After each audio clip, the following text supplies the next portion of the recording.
ओम शांति। अज जी मिले तारीख़ 3/6/2026 और मीठा मीठा बाप दादा चवंदा मीठे मीठे ॿार बाप जी आशीर्वाद वठणी आहे त सर्विसेबल सपूत ॿार ठही सभिनि खे सुख ॾियो, कंहिंखे बि दुख न ॾियो। प्रश्न आहे धर्मराज जी सजाउनि खां छुटण लाइ कीअं ईश्वर नियमनि ते ध्यानु ॾियणो। उत्तर आहे कॾहिं बि ईश्वर जे साम्हूं प्रतिज्ञा करे उन्हनि जी अवज्ञा न करणी आहे, कंहिंखे दुख न ॾियणो, क्रोध करणु, तंग करणु अर्थात अहिड़ी चलन हलणु जंहिंसां ईश्वर जो नाम बदनाम थिए त उन्हनि खे ॾाढी सजायूं खाइणी पवंदियूं। इन करे अहिड़ो कोई कमु न करिणो आहे। माया जे केतिरा बि तूफ़ान अचनि, बीमारी उथल खाए, लेकिन राइट रॉन्ग जी बुद्धि सां जजमेंट करे रॉन्ग कर्म सां सदा बचा रहो। गीता केरु आयो मुंहिंजे मन जे द्वारे। ओम शांति। इहे कंहिं चयो? ओम शांति। बाप ऐं दादा इहे त ॿारनि खे ज़रूरु निश्चय हूंदो आहे कि असांजो पारलौकिक बाप आहे। परम पिता परमात्मा शिव ऐं इहा ब्रह्मा सभु ॿारनि जो अलौकिक बाप आहे। इन्हनि खे प्रजापिता ब्रह्मा चईंदासीं। एतिरा ॿार ॿियो कंहिंजा हूंदा आहिनि छा सिवाइ प्रजापिता ब्रह्मा जी? पहिरियों न हुया, जबकि ॿिए जे बाप इन्हनि में प्रवेश कयो त इहे थी विया दादा। इहे दादा ख़ुदि चईंदा आहिनि कि तव्हांखे पारलौकिक बाप जी प्रॉपर्टी मिलंदी आहे। पुत्र हमेशह ॾाॾे खां ॾाॾे जो वरसो हूंदो आहे पुत्रनि जो। उन्हनि जो बुद्धि योग ॾाॾे सां हूंदो आहे। श्री ॾाॾे जी प्रॉपर्टी जो हक़ मिलणो आहे। जीअं राजाउनि वटि जो ॿार जनम वठंदा रहंदा आहिनि, ईअं ई चईंदा वॾनि जी प्रॉपर्टी आहे। वॾनि जी प्रॉपर्टी ते हुननि जो हक़ ई आहे। तव्हां ॿार ॼाणंदा आहियो कि असां बेहद जे बाप द्वारा वॾे ते वॾी प्रॉपर्टी स्वर्ग जी बादशाही वरिती आहे। असांखे उहो बाप पढ़ाइनि था। तव्हां सम्मुख वेठा आहियो। सम्मुख जो नशो बि नंबरवार पुरुषार्थ अनुसार रहंदो आहे। कोई जे दिलि में त ॾाढो लव रहंदो आहे। असां ओच भॻवानु असांखे अची करे हिन साकार माता पिता द्वारा वरसो ॾींदा आहिनि। बेहद जो बाप ॾाढो मिठा आहिनि जो असांखे राजाई जे लाइक़ु ठाहींदा आहिनि। माया बिल्कुलु ई नालाइक़ ठाहे छॾियो आहे। कल्ह बाबा वटि कोई मिलण लाइ आया, परंतु उहो कुझु सम्झंदा थोरी आहे। बाबा सम्झायो आहे इहे सभु ब्रह्म कुमार आहिनि। तव्हां बि ब्रह्मा जा व शिव जा ॿार आहियो। किथे चइबो त ज़रूरु आहे। इहे सिर्फ़ु ॿुधी करे चयो, परंतु दिलि में लॻियो न, तीर लॻियो न कि सचमुच असां उन्हनि जा ॿार आहियूं। इहे बि उन्हनि जा ॿार आहिनि, वरसो था वठनि। वैसे ई तव्हां वटि बि कोई ॿार आहे जंहिंखे ॾाढो थोरो बुद्धि में वेंदो आहे। उहो ख़ुशी, उहो रुहाब ॾेखारे में न ॾींदो आहे। अंदरि वॾो ख़ुशी जो पारो चढ़ो रहणो खपे। उहो सॼो चहिरे ते ईंदो आहे। हाणे तव्हां सजननि जो ज्ञान श्रृंगार थिए थो। तव्हां ॼाणंदा आहियो साजन जी सजनियूं आहिनि। शिव साजन जी सभु आत्माएं सजनियूं आहिनि। हिकु खेरूत खेत में कमु करण वारा हुयनि। ॿिजी छोरी जी कहानी आहे। हिकु राजा खेरूत जी छोरी वठी आयो।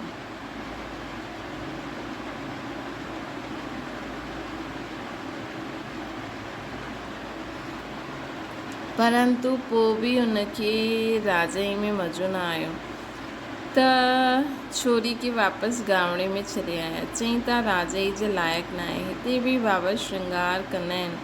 तव्हां भविष्य में महारानी ठहो। श्री कृष्ण जे लाइ बि चईंदा आहिनि भॻायो पटरानी ठाहिण लाइ, परंतु कुझु सम्झंदा न आहिनि। सभु इरिलीजियस माइंडेड आहिनि। सम्झंदा आहिनि ईअं ई दुनिया हलंदी रहंदी। कुदरत आहे। ॾाढा आहिनि जो मंदरु टिकाणे में बि न वेंदा आहिनि, न शास्त्र आदि खे मञंदा आहिनि। गवर्नमेंट भी धर्मनि खे मञण वारी न आहे। भारत कंहिं धर्म जो हुयो, हाणे कंहिं धर्म जो आहे बिल्कुलु न ॼाणंदा आहिनि। पहिरियों तव्हां ॿार हुयो दैवी कुल जा, जीअं उहे कृष्ण कुल जा आहिनि वैसे तव्हां ब्राह्मण कुल जा आहियो। बाबा चईंदा आहिनि पहिरियों तव्हां ॿारनि खे पतित शूद्र खां ब्राह्मण ठाहींदो आहे। पावन ठहींदे ठहींदे पोइ 21 जन्मनि जे लाइ तव्हां दैवी संप्रदाय ठही वेंदा आहियो। देवी देवताउनि जी गोद में वेंदो। अॻियां बि आसुरी गोद में हुयो। आसुरी गोद सां पोइ तव्हां ईश्वर गोद में आया। हिकु बाप जा ॿार भाउ भेण आहिनि। इहे हिकु वंडर आहे न। सभु चईंदा असां ब्राह्मण कुल जा आहियूं, असांखे त श्रीमत ते हलणो आहे, सभिनि खे सुख ॾियणो आहे, रास्तो ॿुधाइणो आहे। दुनिया में कोई न जो मुख सां चए बेहद जे बाप सां बेहद जो वरसो कीअं वठिबो। दुनिया में अहिड़ो कोई न आहे। असांखे बेहद जो बाप मिलियो, तव्हां ई उन्हनि जा ॿार ठहियो। बुद्धि सां ॼाणंदा आहियो कल्प पहिरियों जी बाप सां वरसो वरितो हूंदो, उहो ई अची करे वठंदा। थोरो बि बुद्धि में हूंदो त कॾहिं न कॾहिं वञी करे पहुचंदा। मतिलबु हिते त जीअं कल्प पहिरियों जेतिरो वरितो हूंदो किथे न किथे वठंदो। ईंदा त कुझु न कुझु वठण लाइ न। तव्हां में बि नंबरवार ॼाणंदा आहिनि। अॼु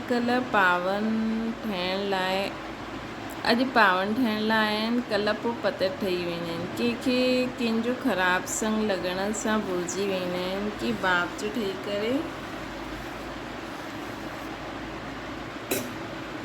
पोइ बाप खे छॾियो त ॾाढो पापात्मा ठही वेंदासीं,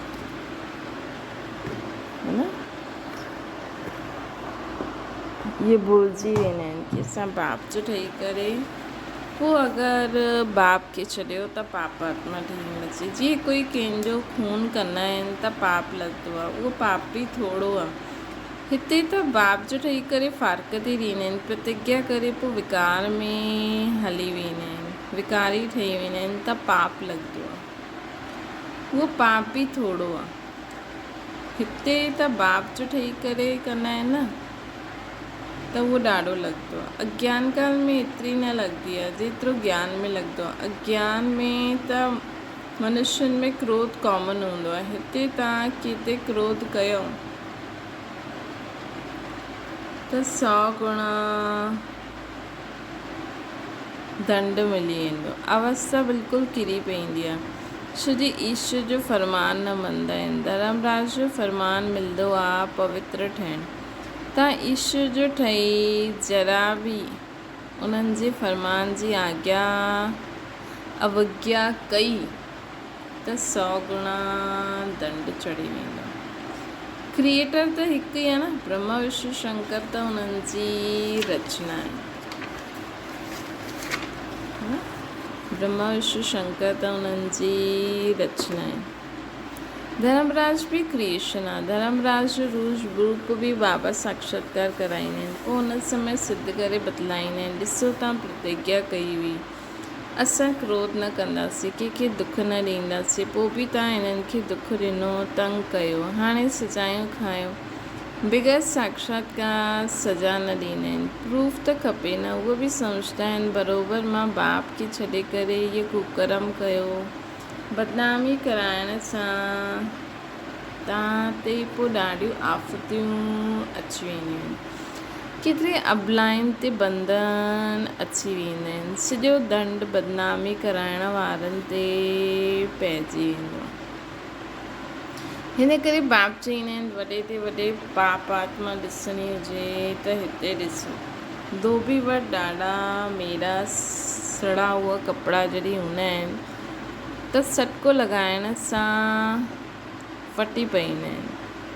त हिते बि सटको सहन न करे वेंदा आहिनि। सहन न करे न कंदा आहिनि त हली वेंदा आहिनि। ईश्वर जी गोद में अची करे डायरेक्ट उन्हनि जी अवज्ञा कई त सज़ा खाइणी पवंदी। जो हेड ब्रह्मणी वठी ईंदी आहे उन्हनि ते ॾाढी रिस्पॉन्सिबिलिटी थींदी आहे। हिकु बि हथु छॾे ॾिनो विकारी ठहियो त उन्हनि जो पाप वठी अचण वारनि ते पवंदो आहे। अहिड़ी कोई बि इंद्र सभा में न, हिन करे अहिड़े कंहिंखे बि इंद्र सभा में न वठिजो।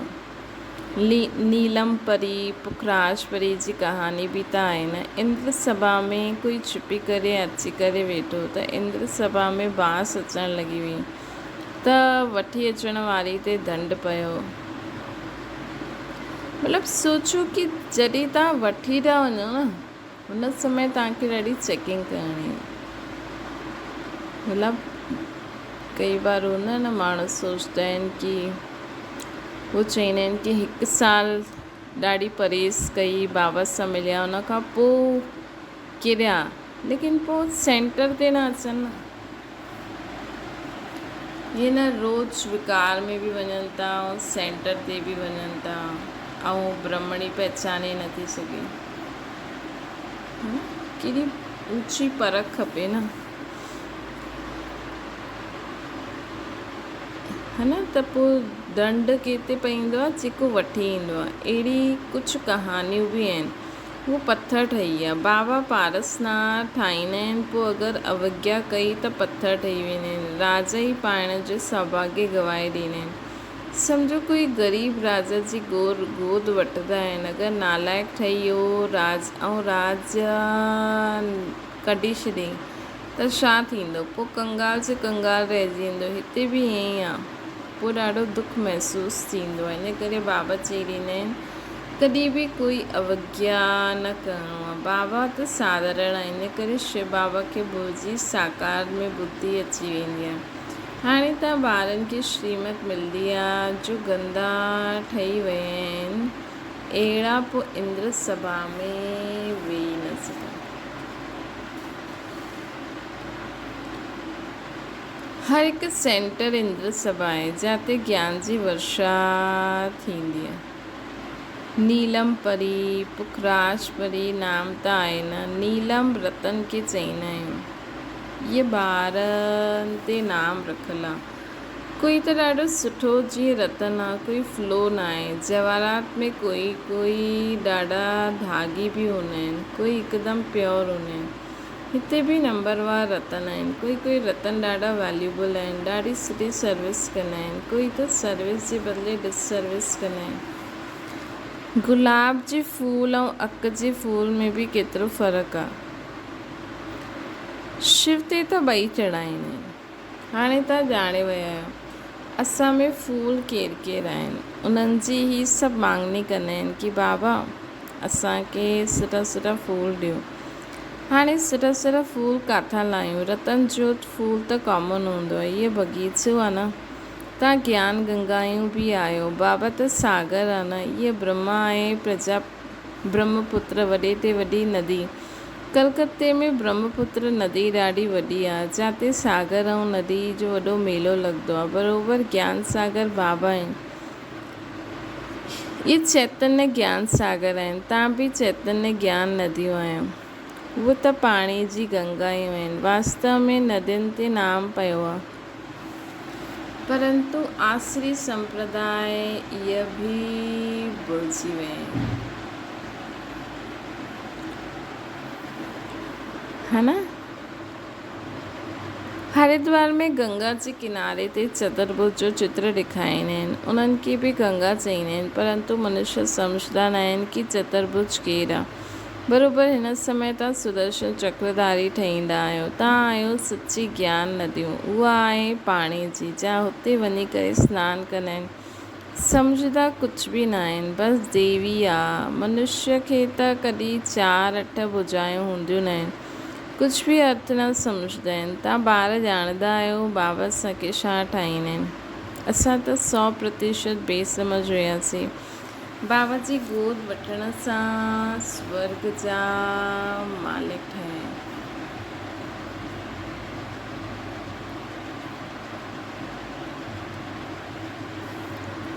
भल हिते कोई राजा आहे परंतु स्वर्ग जे सुख ऐं हाणे जे सुख में त राति ॾींहं जो फ़र्क़ु आहे। तव्हां में बि कोई अहिड़ा आहिनि जो बाप खे न सम्झंदा आहिनि त पंहिंजे खे बि न सम्झंदा आहिनि। ॾिसणु खपे कि मां केतिरी ख़ुशबू ॾींदो आहे, उल्टो सुल्टो त न ॻाल्हाईंदो आहे, क्रोध त न कंदो आहे। बाबा झटि चलन सां सम्झी वठंदा आहिनि कि ॿार कीअं हूंदो। सर्विसेबल ॿार बाप खे ॾाढो प्यारा लॻंदा आहिनि।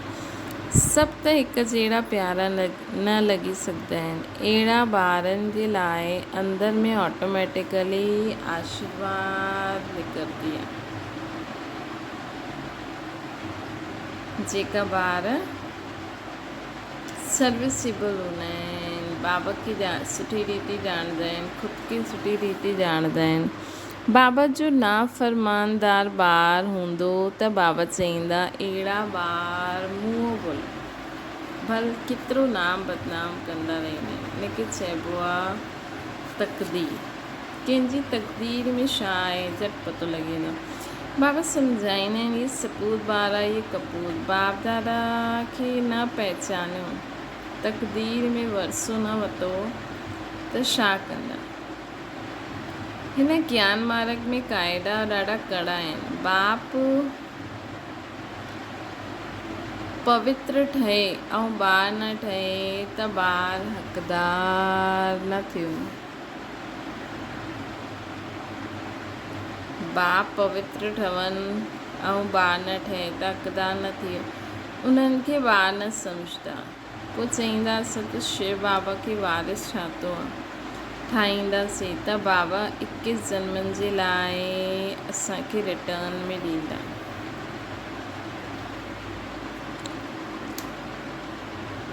इन जो मतिलबु इहे न कि बाबा वटि अची करे वेही रहो न। गृहस्थ व्यवहार में रहंदे सभिनि खे संभालणो बि आहे, परंतु ट्रस्टी थी करे। ईअं न कि तव्हांजा ॿार आदि जो बाप वेही संभाले, न। अहिड़े ख़्यालात वारा भटकी वेंदा आहिनि। हिते बाबा वटि त बिल्कुलु पवित्र खपे, अपवित्र कोई वेही न सघे, न त पत्थर बुद्धि ठही वेंदा। बाबा कोई श्राप न ॾींदा आहिनि, हीअ हिकु लॉ आहे। बाबा चईंदा आहिनि पोइ ख़बरदार रहणो आहे। कर्मेंद्रियनि में कोई पाप कयो त ईअं मरियो, वॾी भारी मंज़िल आहे। बाबा जो ॿार ठहियो त पोइ बीमारी सॼी उथल खाईंदी आहे। ड्रिजणो न आहे। वैद माण्हू बि चईंदा आहिनि फलानी दवाई सां तव्हांजी बीमारी ॿाहिरि निकिरंदी, तव्हां ड्रिजो न। बाप बि ख़ुदि चईंदा आहिनि तव्हां बाप जा ठहींदा आहियो त माया रावण तव्हांखे ॾाढो हैरान कंदी आहे, ख़ूब तूफ़ान लाहींदी आहे। हाणे तव्हांखे रॉन्ग ऐं राइट जी बुद्धि मिली आहे। कोई खे रॉन्ग राइट जी बुद्धि न आहे। सभिनि जी विनाश काले विपरीत बुद्धि आहे। प्रीत बुद्धि तव्हां में बि नंबरवार पुरुषार्थ अनुसार आहे।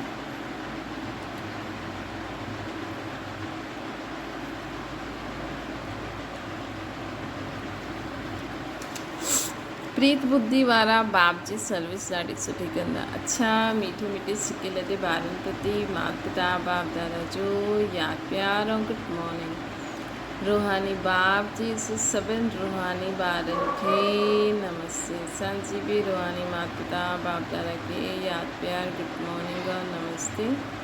धारणा जे लाइ मुख्य सार ईश्वर जो ॿार ठही करे जरा बि हुनजे फरमान जी अवज्ञा न करणी आहे।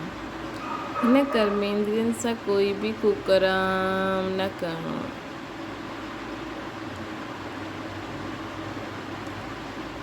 उल्टा सुल्टा बोल न ॻाल्हाइणा आहिनि।